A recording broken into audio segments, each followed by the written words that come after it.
Good evening, everyone, and welcome to the fifth session of the TWU Bold Leadership Speaker Series, where we have been discussing issues common to women who aspire to be leaders in the C-suite and on corporate boards.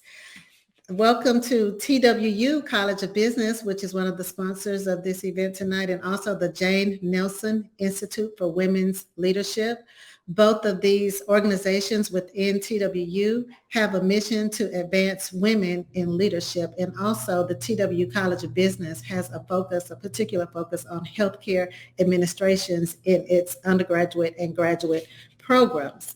I am Dr. Dewana Horn, and I am Associate Dean in the College of Business. I focus on accreditation. I'm currently leading our college through another accrediting agency, AACSB, and I'm also the Associate Professor of Management in the College of Business. I'm located in Houston. We have our programs in Houston, Dallas, and Denton for TWU's College of Business. We offer graduate programs in business. We have the MBA with several areas of emphasis. We have accounting, human resource management, healthcare administration, women in leadership, sports medicine, data analytics, and marketing as concentrations. Oh, and last but not least, did I say women in leadership? Okay. We also have our undergraduate programs in all of the general business disciplines, and we have an undergraduate programs and graduate programs in healthcare administration. So please check out our website to find out more about our programs if you're interested in attending our programs. Tonight, we are going to talk about women on corporate board. The title of our session is Women on Board. And this is a very, very important topic because the number of women represented on corporate boards is very low.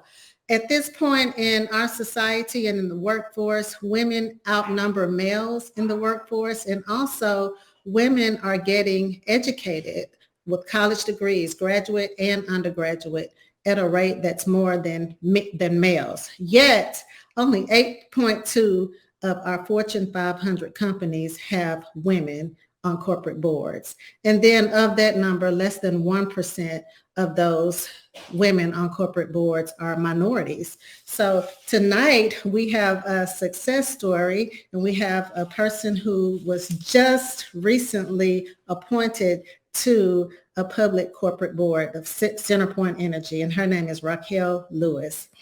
Right now, I'm going to introduce Raquel Lewis. All right, so hi, Raquel. She's on mute, okay. Okay, so Raquel Lewis was recently appointed to the board of directors of CenterPoint Energy, which is an amazing accomplishment, and we congratulate her for that.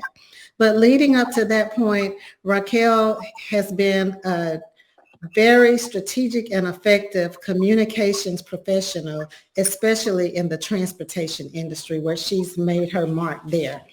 Right now, she currently serves as the Director of Communications and Public Information for the Texas Department of Transportation. And in that role, she has done several other positions, but in that role, she has been innovative, she has been engaging, and she has been very impactful. So she has been innovative to develop strategies to communicate across several stakeholders in order for the company and in society at large to make a very big mark in the transportation industry. She garners public engagement among and acceptance for her initiatives among diverse populations and constituents. And she is very, very impactful to gain acceptance. And that acceptance of whatever she's trying to communicate has been impactful to impact legislative wins for major transportation projects. Now, I live in Houston and she lives in Houston. And we know that in Houston, traffic is like one of the reasons why people may decide not to move here is because of traffic. But because of Raquel, we have had major advances through legislation and through different projects that she's behind these initiatives in order to move us forward in that area. So I welcome Raquel Lewis to the stage and to this session. And hopefully we're going to learn so much more about her than her bio. All right. Thank you, Raquel, for being here. Thank you, Dr. Horn, for having me, and welcome to all of our participants. I'm looking forward to the conversation. Thank you. Thank you. Okay. And then we have our moderator who is going to lead this conversation to give us insight into Raquel's experience. We have Marie Gillo. Okay. Hi, everyone. Hi, Marie. Thank you for coming. Okay, so Marie has been in executive search since 2007, and she quickly got a hold of all of the knowledge in that area and started her own company, Abaco, in 2008. And Marie has a passion for uplifting and assigning and searching for women to be in these corporate positions, in these corporate roles. So she has made over 500 assignments in C-suite positions and corporate board positions and positions in the upper echelons of companies. She has a passion for helping women to grow and to reach their dreams within the workforce. I met her through an initiative through the Greater Houston Women's Chamber of Commerce called Women on Board, where she gathers about 15 women each year. I was in the first cohort, but she gathers about 15 women each year who aspire to be on corporate boards, and she provides just enormous amount of information to these women and connects them to networks that could make that happen, and also connects these women to each other so that they could be in contact and networking with each other as thought leaders towards this important goal. So I welcome both Marie and Raquel, and I am going to lead the stage and let them talk about this very important topic. So ladies, I will be back at about 15 minutes to the hour. Thank you. Thank you so much. Thank you, Dewana. Thank you. So, well, welcome everybody, and we are so excited. I know Raquel and I are both excited to be here and visit with you and share some insights that could be helpful or hopefully inspiring to those of you out there in the audience that might be considering at some point in your career being on a public or private company board. And I must say, I was very delighted to get to meet Raquel Lewis to do this program, because she is just a rock star in her own field. And I have a passion for seeing executive women succeed. And she is absolutely a success. And she's definitely a role model for all of us, and someone to aspire to be. So in meeting Raquel, as Dr. Horn mentioned, she's the public information officer for TxDOT, for the Texas Department of Transportation. And she has been responsible for enormous capital projects that have to do with traffic, and traffic affects all of our lives every day in Houston. No matter what you do, you're impacted by that. And she is the public spokesperson who faces the media, the businesses, the people who are impacted by any changes in transportation. As we know, it's painful sometimes to get there through the process, but once it's all built, it's great. But she's the person who has to be on the hot seat and speak to these companies. And so we're going to talk a little bit about how she got into that role. And then she was just recently appointed, and this is a big deal. In September of this year, she was appointed to the CenterPoint Energy board of directors. And that is a big step, especially for your first board appointment. And something I can share working with women who get on boards is that very first one is the hardest one to get on. And so I've assured her that her phone's probably going to ring off the wall now that she's on that board. But let's get to into our discussion. And Raquel, welcome. And it's my pleasure to work with you on this. And I would love it if you could share with the audience, just first of all, as a basis, how you got started with TxDOT and kind of how your career has progressed to where you are now. Absolutely. I'm going to take a little point of privilege and say, transportation is so much more than traffic. Well, so I know that everybody thinks traffic when they think about transportation, but transportation affects our lives almost every day. It's how you get to where you work, play, where your children are, how they get to school, how they get from school. It's how we sustain a big component of our everyday lives. And while traffic is certainly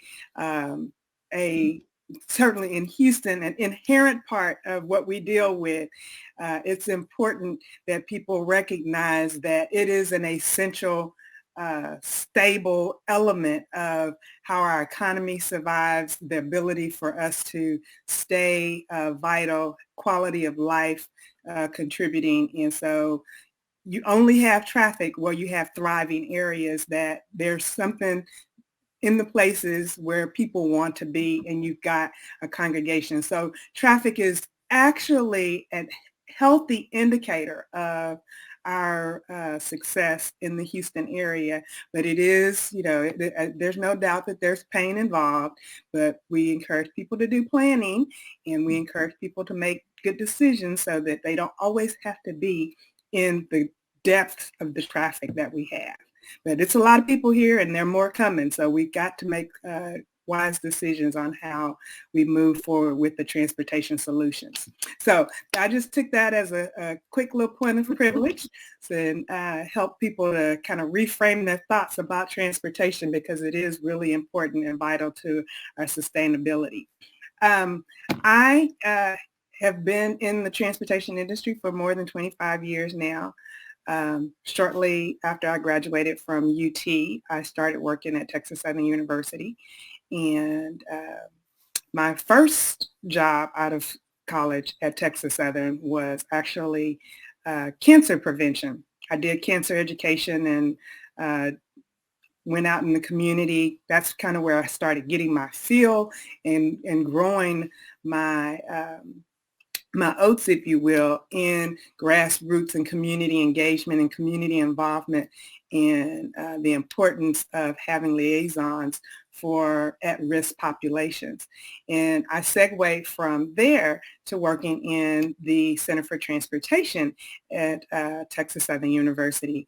And I was a research associate initially and progressed in my responsibilities with the Transportation Research Center to being director of our marketing and technology transfer. Also was responsible for student scholarships. And, I say all of that to say that all of those things really kind of build the seeds in the ground for the blooms that are coming out, in 25 years of my career. So happened it wound up being transportation. It wound up being a really fertile ground for me. And but what I do is deal with people and deal with relationships and interface with the decision influencers, makers, and those who are impacted by decisions on a daily basis. That's a big part of what I do in the transportation industry. And when I was at Texas Southern and I was responsible for recruiting students into the master's program and into the transportation studies program, what I could tell people is you could do anything in the world that you want to do within transportation, because it's a world of its own. And so that's still a reality that holds true today. And it's part of how and why I've had success in a very male majority-centric environment. And it's about having a passion for what you do and doing it to the best of your ability and making the best of every opportunity that's in front of you. I was recruited by a consulting firm shortly after a focus group meeting that they came to the Center for Transportation, and they wanted to get some feedback on preparing for a public meeting. And anybody who knows me will tell you that she's always got 2 cents on just about anything, but if you ask her, she can come up with a good 25 cents. Uh, so they asked what I thought about the materials that they were preparing for the public, and I didn't have any reason to not tell them exactly what I thought, and I thought they needed to change a lot. And so they asked me to come work with them to help fix their program. And that's how I got recruited to work for what was then recognized as Parsons Brinkerhoff, which was one of the top 10 engineering and consulting firms in the nation. And I enjoyed just under 10 years there with Parsons Brinkerhoff before I was recruited to come work for the local district of the Texas Department of Transportation. And I have been with TxDOT and serving in the capacity of being a liaison for the public for the Houston district and now for the Southeast region for now going on 14 years. Wow. Well, that's quite a great story. You mentioned about kind of coming up through the ranks. You've obviously, started straight out of school and started off, moved up from some entry level into positions of greater and greater authority and responsibility. Tell me a little bit about what that was like. Or are there, in the transportation industry, are there a majority of women, or did you find yourself on a team of mostly men, or what was the mix like? It is certainly not a majority women. For most of my career, I have been the only, if not one of a few women in the room where the decisions were being made that I was participating in for one reason or another. And if I wasn't the only and one of a few, then I was probably, and let me say, did I say only women? And if that wasn't the case, then I was probably the only African American. And for much of my career, I was also the youngest person in the room. So I had all of those things. Hopefully nobody spent the time to count up all of those years, but I kind of moved into a new category now. So now I'm not so much the youngest in the room in transportation anymore, but there is still, it's still very frequent that it may be, me and only less than a handful of other women in the room and other women of color. So that has been pretty much the staple that I have operated in for most of my career. Great. Well, and so certainly some challenges if you see it that way, but everybody goes through their path and their challenges. But when we spoke the other day, we talked about kind of the path that you've been on. You're in this role, and now you've been elected to this really major board. I mean, that's most people who start in board service sometimes start with some things a little bit smaller. And you kind of shared with me a little bit about a mentor that you've had. And I'm really interested in hearing about and having you share with the audience about how did that come about? And, what's your mentor like? And how has this mentor been able to help you? What impact has that had? So fortunately, I have, for the majority of my life, had very strong competent and influential adults around me as I was growing up, and had access to some very progressive African Americans throughout life. And so in many cases, that's who I was able to tap when I needed to have some understanding about the world in which I was trying to enter, whether that was work, whether it was school, whether it was, college. being able to have resources that you can tap to get real life experiences is absolutely key, which is also why I am such an advocate for mentorship and being available and being a resource, because so often we only know what we are exposed to. And so unless we are willing to allow others to be exposed to what we know, that creates a barrier. So I try to help open those doors. Um, my mentor specifically in this case was a gentleman that I've known for a good portion of my life, and he's always made himself available in terms of being a resource, being an advocate. And he is a very successful C-suite person, and has served on boards for more than 20 years. And I am a 2010 graduate of Leadership Texas, which is a Texas-wide program for leadership that's run by the Women's Foundation. And one of the things that was cultivated in us as alumni in the Leadership Texas program was the importance of women leaders and serving on boards and serving in capacities for, public leadership as well as corporate and corporate sponsorship. And that resonated with me. And along with the toolbox that was provided to us as alumni of the Leadership Texas program, they encouraged us to reach out to those that we know that are serving in corporate board service, and see if you can make contact and have some conversations, and if that can lead to an opportunity for mentorship.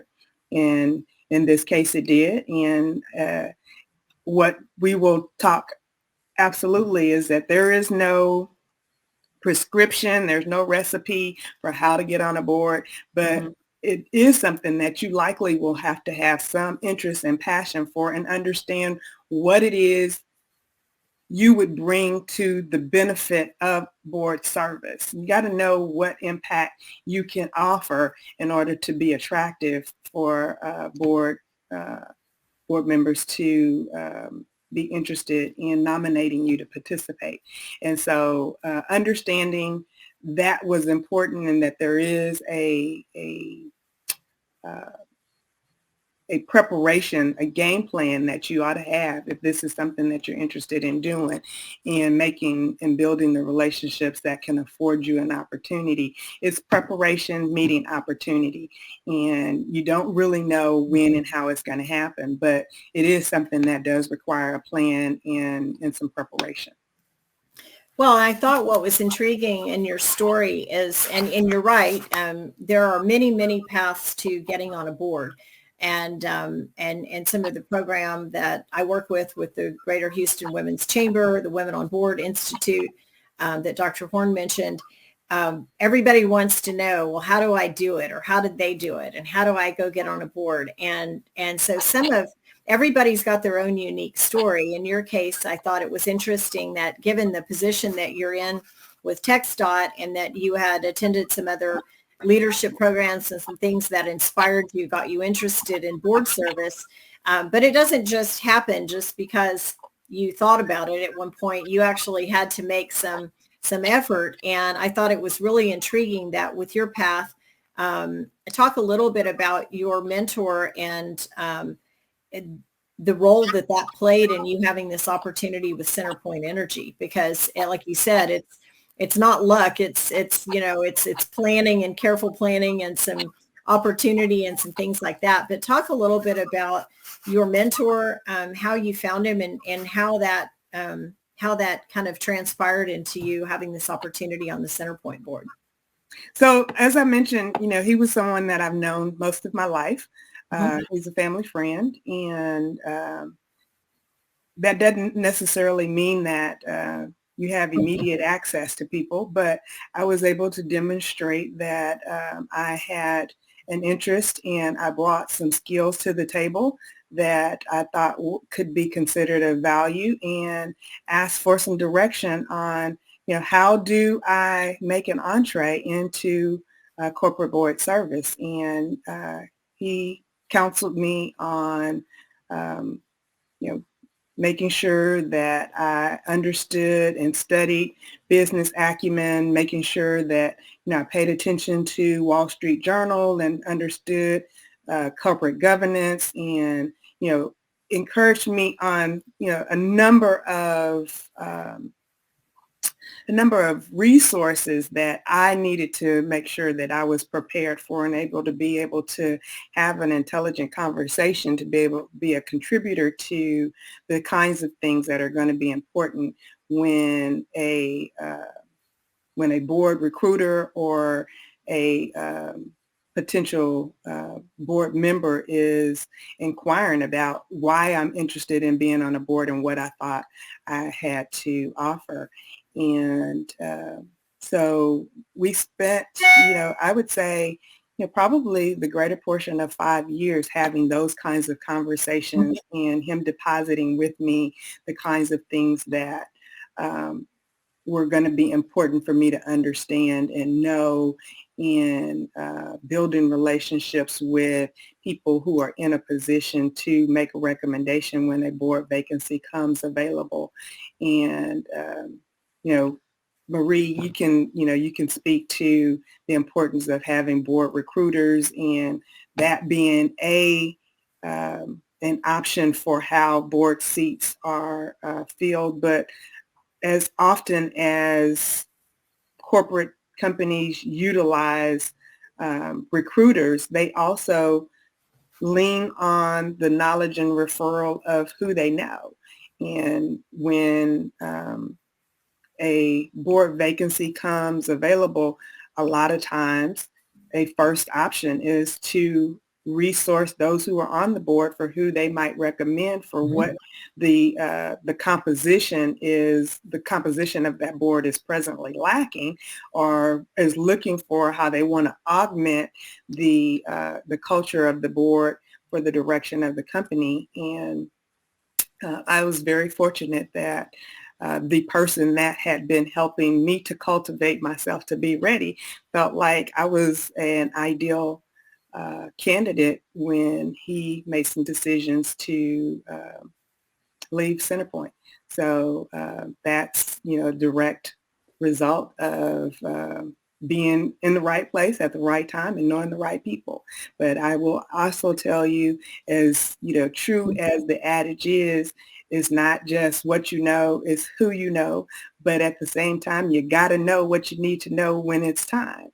And being prepared and being astute and being strategic about where and in what way you can add value to a board and a board's composition is key to that. And so while he was certainly instrumental in making the recommendation, I still had to go through all of the vetting, and I still had to prove where there was some value for Centerpoint in considering me as a candidate. And fortunately, they decided that I was an ideal candidate and invited me to participate as a board member. Wow. Well, it is a great story, and there's a lot of key things in there in your story, and what you shared with us about your own path to the board. And there's so many different, I've heard so many different paths into a board. So there's not one cookie cutter way to get on a board. There's not one right way to do it.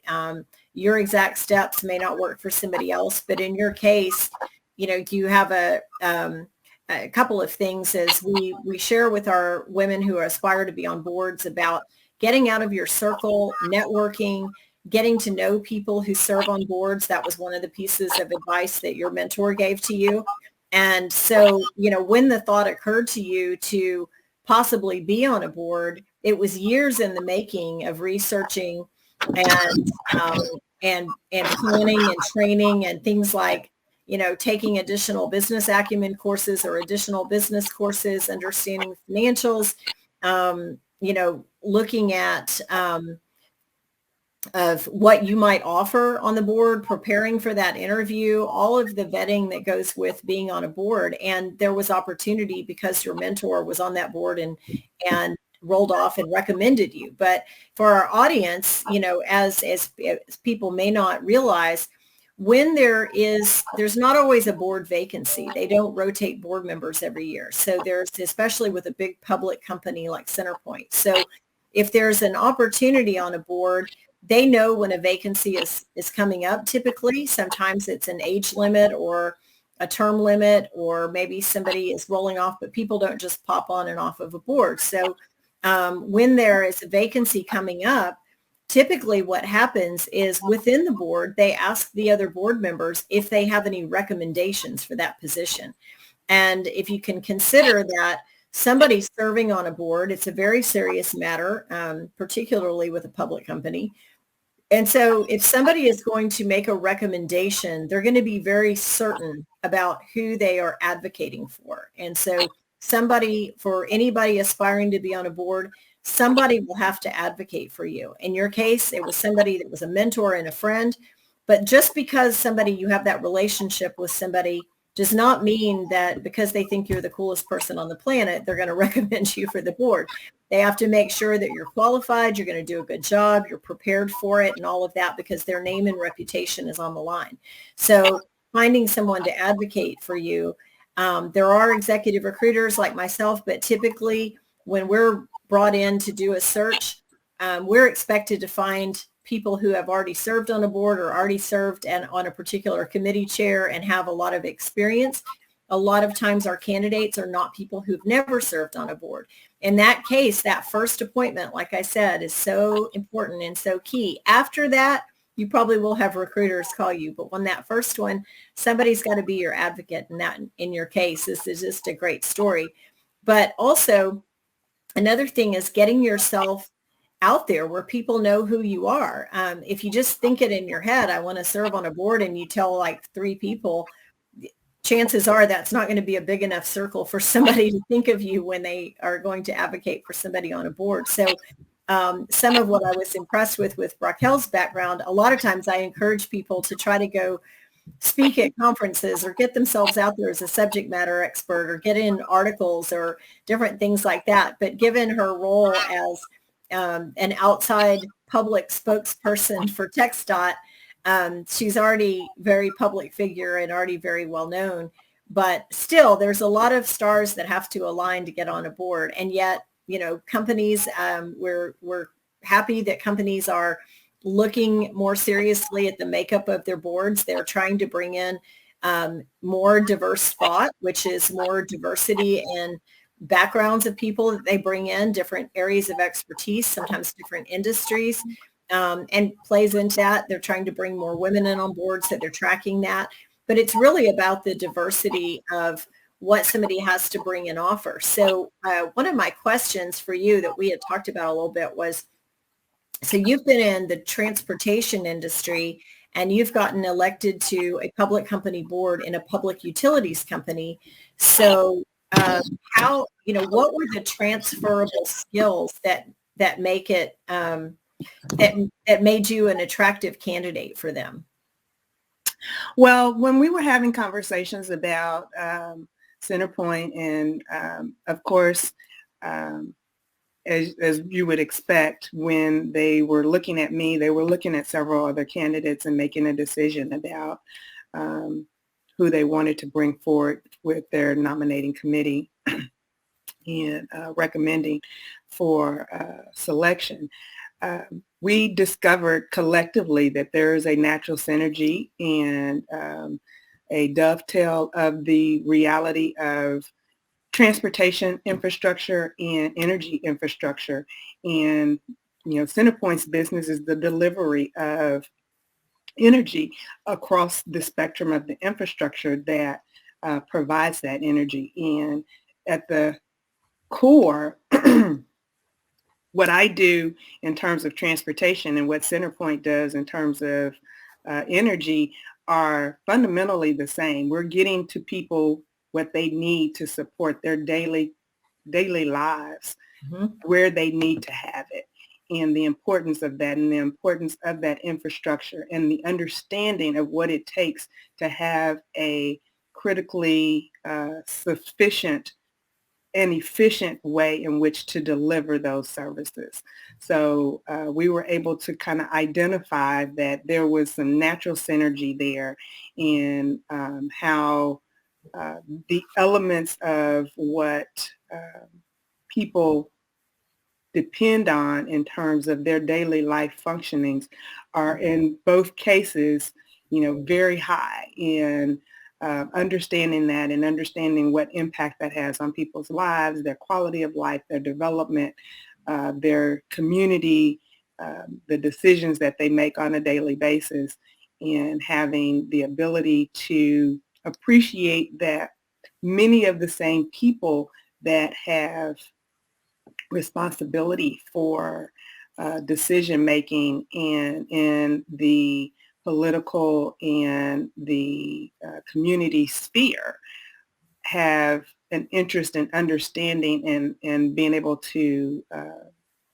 clearly understand the approach and the plans that affect those things equally. And so there's lots of overlap with the people that I deal with on a very regular basis in transportation that the Centerpoint industry is responsible for dealing with as well.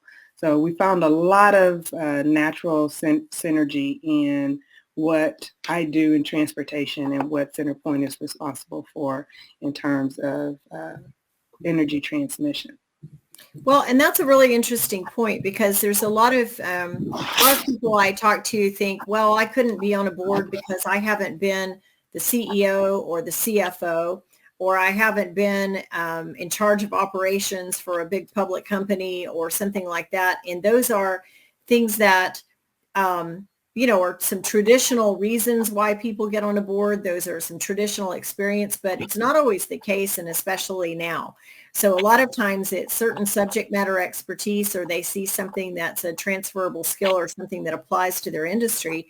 In your case, having the contacts and the engagement that you've had within the city officials, with the public, with the people who are impacted by the changes in transportation or the impact of transportation on their daily lives. Energy, our source of energy, is also a big impact on our quality of life every day, and an impact to really the whole community, much like transportation is. And so, with that, I think they saw skills that you had with addressing the public, the messaging to the public, the access to the city officials, the understanding of delivering on something that impacts daily lives of the community.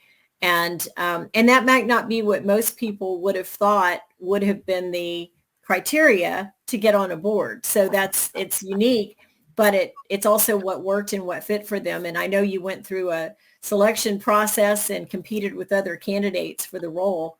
So tell us, on the Centerpoint board, what is the mix of women and people of color on the board? Did they have a pretty good diversity mix on their board? Well, I'm excited to be able to tell you that I am the first African-American woman selected to be on Centerpoint's board. That was also part of the legacy that the former chairman had an interest in being a contributor to that as part of his legacy. So that helped to identify me as an ideal candidate as well. But we're fortunate that Centerpoint and the leadership at Centerpoint recognizes and appreciates the importance of diversity and inclusion. The board reflects that. We have 3 women on the board, and there are 3 African Americans on the board, and there are currently 3 white males on the board. So, there's a third and a third and a third just about every way you split it. And, as you mentioned, it's important to recognize that as you're talking about board composition and what's going to be important when someone is being selected or being identified as a board member, the existing board is going to be looking at their composition and decide what it is they feel like they want to add to the mix of the board members that they have. As as equally as important as, we feel like it is that there's diversity in, in gender and diversity in culture and race. You also need to have diversity in thought. That is why it's important to have, diversity and inclusion. It's not just cultural, race, and gender. It's also, we're going to be more holistic and more responsible community when you have decision makers who have the perspective of an array of ideals and experiences, and that brings to the decision making table some of those factors that have traditionally not necessarily been a part of the decision making equation. So while in many cases, you've got, full C-suite administrators that are serving in board capacity. You might have somebody that has some specialty in terms of law. You might have somebody that has specialty in terms of finance. You might have somebody that, has built their career around, the elements of that industry. There are some other fundamentals about what contributes to successful industries and successful operations that I'm, absolutely excited that Centerpoint represents, and appreciating how important it is that you have some perspective of the local community in which you operate, and being able to have a bridge to those who are in the community and decision influencers and decision makers, whether they are elected, selected, identified, or appointed. That's important in terms of a company's success and the environment in which they thrive, their headquarters thrives, and their employees thrive. And so I really appreciate that. That is a big part of what is reflected in the way that Centerpoint operates, and also a part of the board. No, I appreciate that too. I think it's great to see that kind of diversity in the boards, and what a great example that they're setting. I think that we may have some questions from some of our audience, and so I wanted to open up to some of those questions, just to see if we can answer some of those in the time that we have left. Let's see. We have Kelly Weaver. She says, that's awesome. Have you always been this confident with others in the workplace, or is this something you've had to work on? I can almost answer that one, but I think you're pretty good. You're good. You're a great public speaker and comfortable with yourself. So I wouldn't say always, but probably from a very early, time in life. I'm fortunate that when I was young, I used to get in trouble for talking too much, and now I get paid for it. So, it is one of those things where I feel like it's important for you to recognize where your skills are, what you're good at, and be in an area that allows you to flourish based upon where your natural talents are.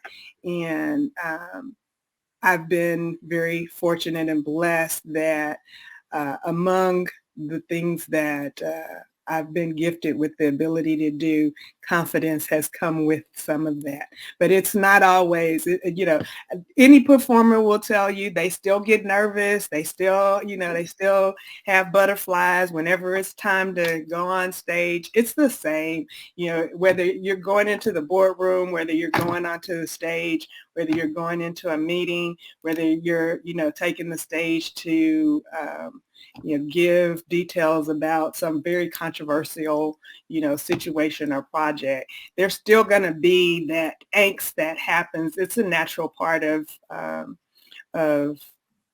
being able to be a leader, is because that provides you with some empathy that you can try to use to connect with those that you are about to have some communication with. So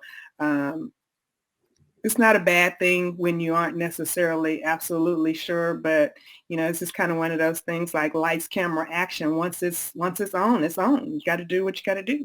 So And there's some hopefully practice, that there's some distance. places where people can go to practice that if that's something they're not comfortable with. There's definitely some opportunities for that. And I would suggest if you're not accustomed to public speaking or speaking up in meetings and things like that, try to get some exposure to that either through some volunteer work or something. There's lots of opportunities. I have a question here from Shamika Thompson is asking, are you seeing an increase in women and women of color in the transportation industry? Have you seen any changes in the years you've been in the industry? There is some increase. I have not looked at the actual numbers recently because the transportation industry is so widespread. It is a world of its own.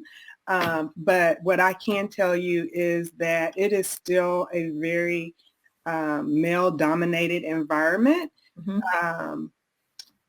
And even within TxDOT, we work really hard to try to improve and enhance the opportunities for diversity and inclusion. I'm proud to say that I have been a charter member of our employee resource group to develop a networking umbrella for women within TxDOT, and that actually spawned the development of our diversity, inclusion, and equity division because, we basically challenged our administration to say, if you're serious about this, it can't just be about, networking and us doing this on our own time. It needs to be a commitment on the part of the administration and on the part of the executives that this is an initiative that you're going to put money and resources to.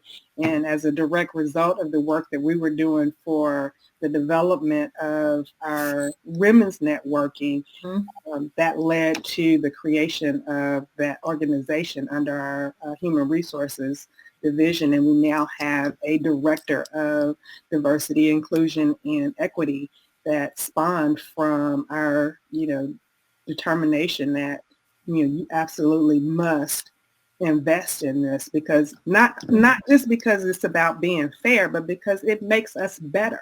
It is it's a major contributor to our success, our sustainability, the decisions that we try to move forward on. It's always going to come back to how does this make the agency, the organization better, have better metrics, have better profit and loss. That's the reason to be an advocate for diversity as much as anything else. Mm-hmm.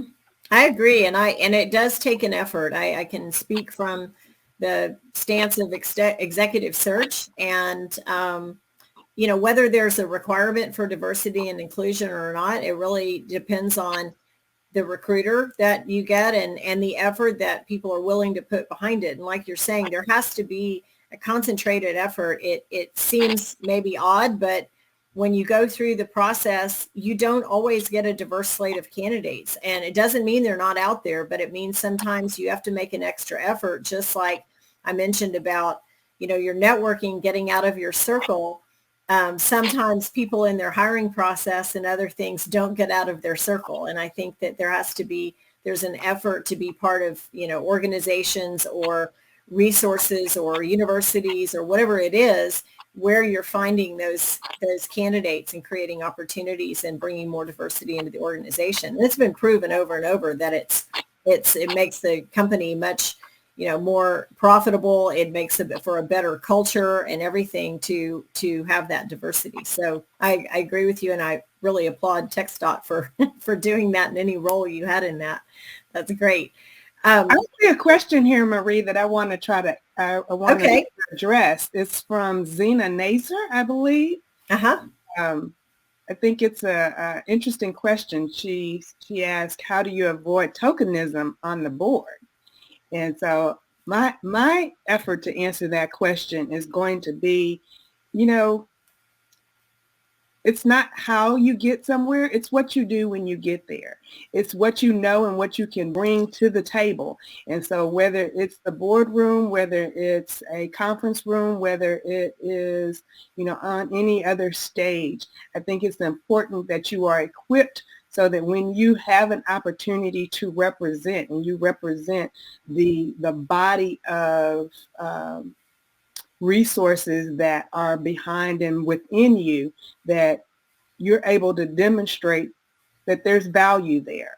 And so while for whatever reason you get to the table, it's what you do when you're at the table that's going to make the difference. So while somebody might very well think that you may be a token, show them why it's important to have a token and why it's important that, representation from those that are less represented actually add value to the decisions that are being made. So that would be, my effort to try to say, I don't worry about stigmas like that because I know what my value is and I'm going to act on it. That's right. And it's having that confidence. And I mean, none of us want to be elected to a board or put in an executive position because we're a woman or because we're a particular race or whatever. Nobody wants that. Nobody wants to be a token. But, hey, if the opportunity is there and you've had an opportunity to be on a board, you have an opportunity to make a difference. And so how you show up from that point on is what's really important and makes the biggest impact. And we talk about that in the program that we do is we're not teaching you how to be a great woman on a board. We're teaching you how to be a great board member when you get there. And that's what's really important. So that was a great question. I appreciate that, Zena.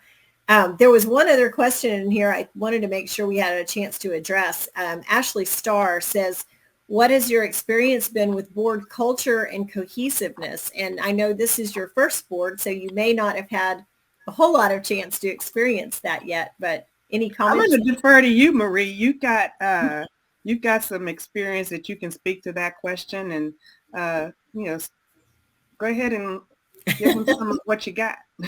I like that punt back to me. So no problem. So, with board culture, when you think of a board, if you just really simplify it, a board is a group of people making decisions together or they're influencing decisions. And when you're on a board, as I've mentioned, you're not there to give all the answers. You're there to ask the questions. You're there to influence and bring your knowledge and expertise.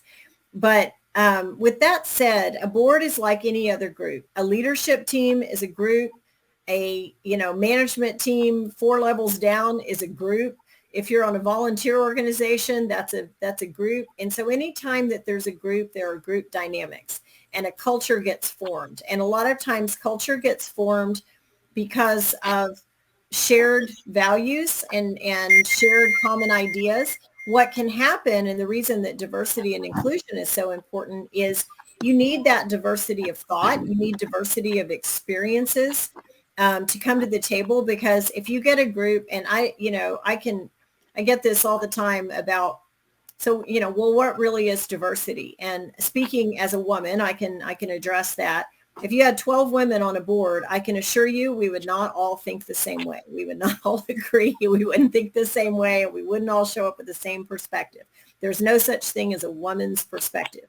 But when you get into the culture of a board, what some of the things that might be important, and it's important to consider a board position, consider the board that's there before you take the position, as to the extent that you can, and understand who's on the board and who's leading the board and how long have they been there and what kind of decisions has this board made in the past, and do they have a lot of people that really think a lot the same way, or did they challenge each other's thoughts? So that makes up the board culture, because like any group, you can get into a group think, or you can have a board that's open to new people, new faces, and new ideas. And so I think that from polling and speaking to many, many speakers who are very experienced board members, there's no one set culture. Each one of them can speak to the culture of the board or the boards that they're on. And if they serve on 4 or 5 boards, there are 4 or 5 different cultures. And I absolutely agree with your answer to that question. And also I'd like to add that it's a group, a board is a group of people, but more importantly, it's a team of people. And the team of people are working towards the same goal and the same mission. And the people within the team have to be strategic about setting the tone and deciding, how to get to that goal. And once you get on the board, I totally agree with what Raquel said too. Your job, there's work. There's work to get to the board, but then there's work once you're on a board, once you're appointed to a board. So there's work just like any other leadership position, or 9 times out of 10, you got there because of your leadership. You're going to continue to use those skills in your role as a board member. So one thing that I like to tell students and to tell anyone who aspires to be a leader, or new leaders, or anyone even taking a new leadership position, is that the first thing that you have to do whenever you take on a leadership position is stand out on the balcony. You have to stand out on the balcony in order to observe and to see the dynamics between the people. You don't come to the new team and all of a sudden, you just kind of overrun the conversation and you just throw everything out on the table. You're not listening to other people. I mean, that's not a team. When you get on a team, sometimes you have to stand out on the balcony and observe and see what the relationships are, and see what the dynamics are. And but you're not going to withhold your thoughts and your opinions, because that's what you're there for. But you still have to do a certain degree of observation once you get in that position. I've really enjoyed this conversation. I learned a lot in this conversation as well. And your journey has been very enlightening to me. And I like that, at the core of all of this, and what we saw in our last session when we had 2 CEOs, at the core of all of this is your very strong work ethic. And, just your thoughts about how you show up and what you can contribute. And, what got you there was a very strong work ethic. And not only that, though, dealing with people, figuring out how to deal with people, how to work with and through other people. And then, what got you so noticed even in the transportation industry, and you gave us an example of that, you were observant, and then you brought solutions to problems. And that's what they're looking for in leadership problems, is solutions to problems. So, what that leads us to is your journey is what you said, preparation meets opportunity. And it's what you know and who you know. It's not, both of them are equally as important. And I'm just happy to see that you were able to get on a board and bring, you're going to bring a different perspective. You're from another industry. And I do apologize by, kind of setting that tone about transportation and traffic. Traffic is just what affects us daily. So it's the first thing. It's a natural reflex. Yeah, it's the first thing that's gonna come to our minds, because it's what we deal with daily. But yes, you're right. It's so much more. And I can, as you were saying it, I said, yeah, that's equivalent to, to someone calling me a teacher. I do so much more than teaching, research, teaching, service. And, it's like, no, professors are not teachers. So it reminded me of that. I said, I have to make sure that just so that you know, I did not take any offense. I just wanted to offer that as an opportunity, since it's a window, to just kind of broaden people's perspective about it, because it is it's a natural reflex, because it is something that we deal with every day. And most of the time, particularly in Houston, you're having to deal with it from the perspective of it's inconvenience. And so, but to remind people that inconvenience only exists because we have a thriving economy, because Houston is a place where people want to be, and they are continuing to come here. That's true. How important it is for us to have solutions that can actually provide for reliable transportation options in the way that people want to travel where they need to go is absolutely critical. And so it's quite all right. It's a natural reflex, just like people don't really want to see construction, but they know once construction is over, it's going to be so much better. Yeah. Yes. And then, in our economy, you just made me think just so much more widely about transportation, because, you know, the factors of production in any economy are land, labor, capital, and entrepreneurship. Well, I would argue that they should add transportation to that because none of those things just really come together without that, you know, without transportation. But our time is just about out, and I am sure that I'm speaking for the rest of our audience when I say that your journey is inspiring and enlightening, and you've given us some really good tips about how to how to go for board positions. And one of the ones that I want to highlight is what you said: interest. You have to be interested. You have to have a passion for wanting to be there. You have to know what you bring to the table. So what is it that you can contribute to the overall direction of this company, and then have a game plan for getting there. So those are some of the most important things that I would like to see the audience take away. And what would be the most important thing, Marie, that you would like to see the audience take away from this discussion? The thing that really stood out to me with Raquel is this idea of having a mentor. I mean, she's had a real mentor throughout her career who's helped her, and I'm sure she's had many, but she's had a really one that's really made an impact in her career. And I don't think enough people consider, or sometimes even know, what a mentor is, or how they would work with a mentor. But that is life-changing and can be something, especially for students, to look around them and think about how they might find a mentor to help them and guide them along their way. I think that's really important. Okay, thank you, Marie. And Raquel, if you would like to add any last words of advice or for our audience, what would it be? My last words would be that leadership is key, and leadership is a muscle, and it is something that you have to work at. It requires skill development and enhancement.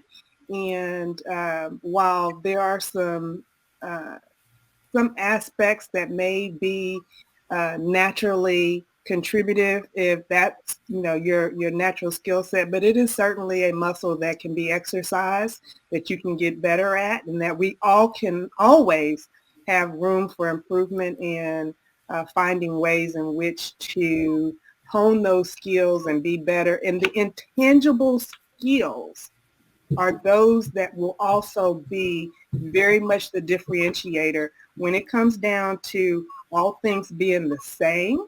If somebody's got, you know, the same, you know, skill or years of experience, or they've been in the same industry, those intangible skills that actually are a function of leadership, you're being able to be collaborative, you're being able to be collegial, ability and willingness to listen and engage with people, are going to be those things that make the difference between, you know, a leader and a great leader.